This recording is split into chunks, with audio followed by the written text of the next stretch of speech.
be going over a new cheat sheet. This is the top 5 tried and true trust building techniques. Today, I'm going to be covering technique number 1, which is gather testimonials. Let's see what we have here. A proper testimonial is worth more than its weight in gold. Ask your customers, colleagues, and business partners for a video testimonial. If not, a written one works too. So I talk about video testimonials. They are the most powerful for many ways. First off, you get to see the emotion, the inflection of their voice and their facial expressions, which is so powerful. The other part is you can strip it down into an audio testimonial. You can transcribe it into a written testimonial and so on. So it's like getting 3 or 4 testimonials in one. So I wanted to share a quick testimonial formula for you. It's very simple, just 3 steps. Once you ask someone for a testimonial, first off is their name. Second is what they struggled with before working with you. And the third is how your product or service helps them. Very, very simple. You want to keep it simple for them so they stay on track, produce a nice tight soundbite, which are the best testimonials. I'll end with this. The number 1 way to receive new testimonials is also the number 1 way to receive more referrals, which is another training I'll probably do at a later date. But the number 1 way to do both is to ask. Simple as that. Number 1 way to get more testimonials, simply ask. Here's a tip from the top 5 tried and true trust building techniques. We are on number 2 today, which is right here, showcase credentials. Let's read this one for you. What awards have you, your company, or your product won? Are you certified with a reputable organization?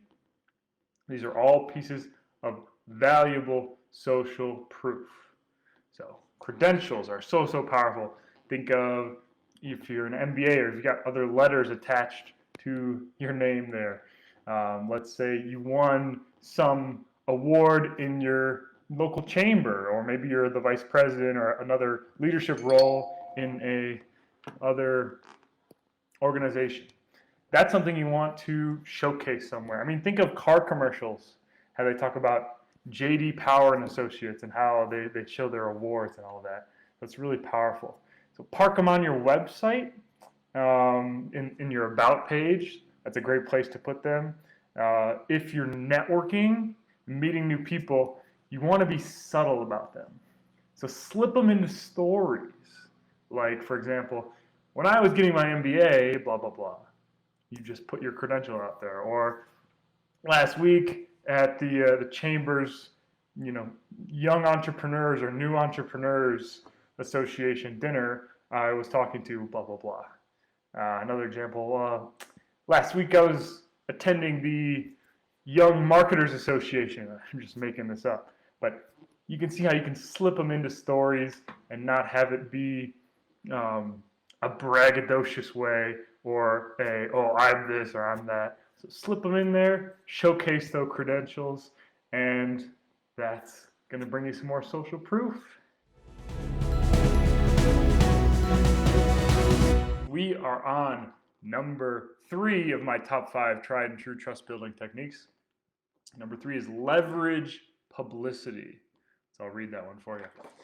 Newspapers, journals, books, blogs, TV shows, and podcasts are all excellent tools to boost your social proof. Just make sure the publication is one your ideal client respects.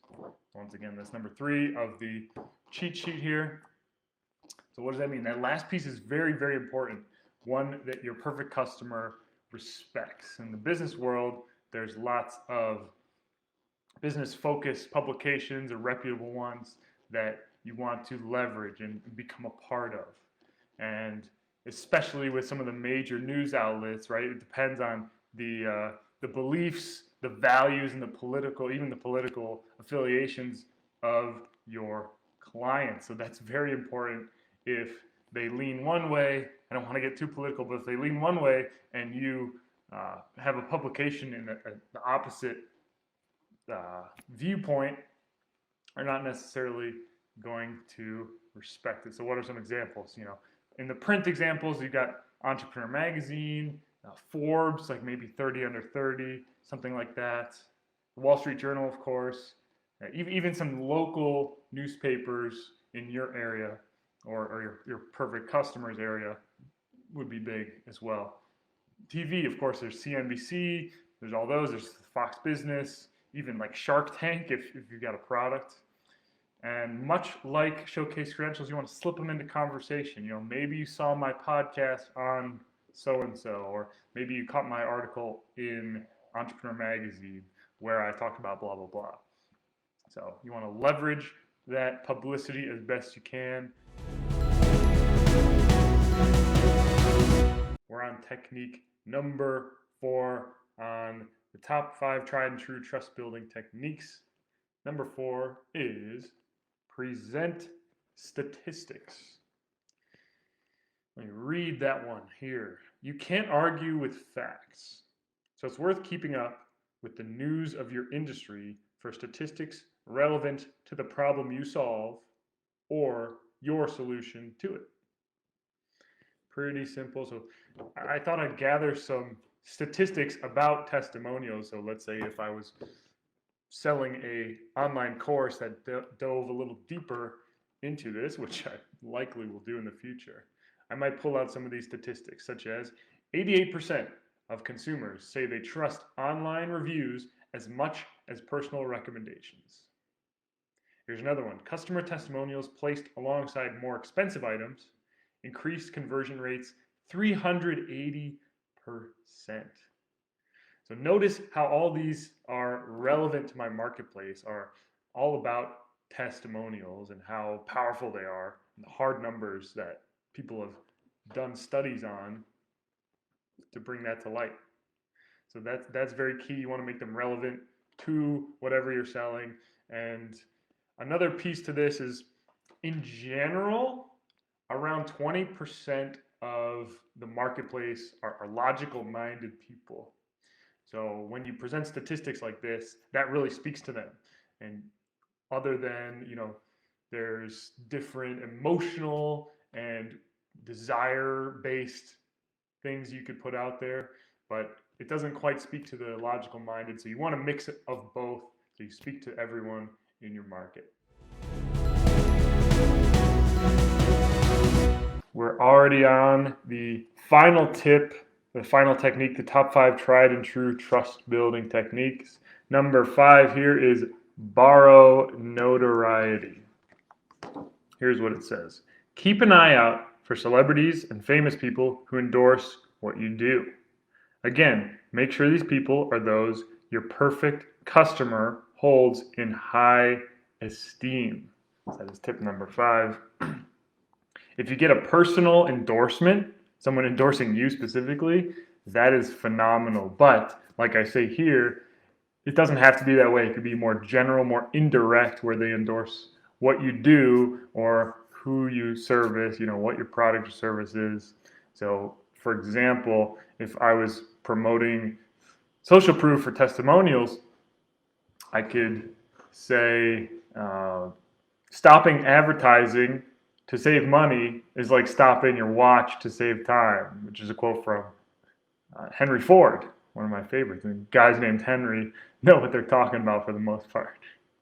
Another one could be, the aim of marketing is to know and understand the customer so well the product or service fits him and sells itself, which is from Peter F. Drucker. So these people are great, held in high esteem by entrepreneurs, business people. You could even go more general than that, or pull out a quote by Benjamin Franklin, who says an investment in knowledge pays the best interest. Or similarly from Napoleon Hill, the way to success is the way of continuous pursuit of knowledge. So I'm indirectly saying that learning from these techniques and marketing is going to be beneficial to you, and I'm borrowing that notoriety from people who already have a somewhat of a celebrity status.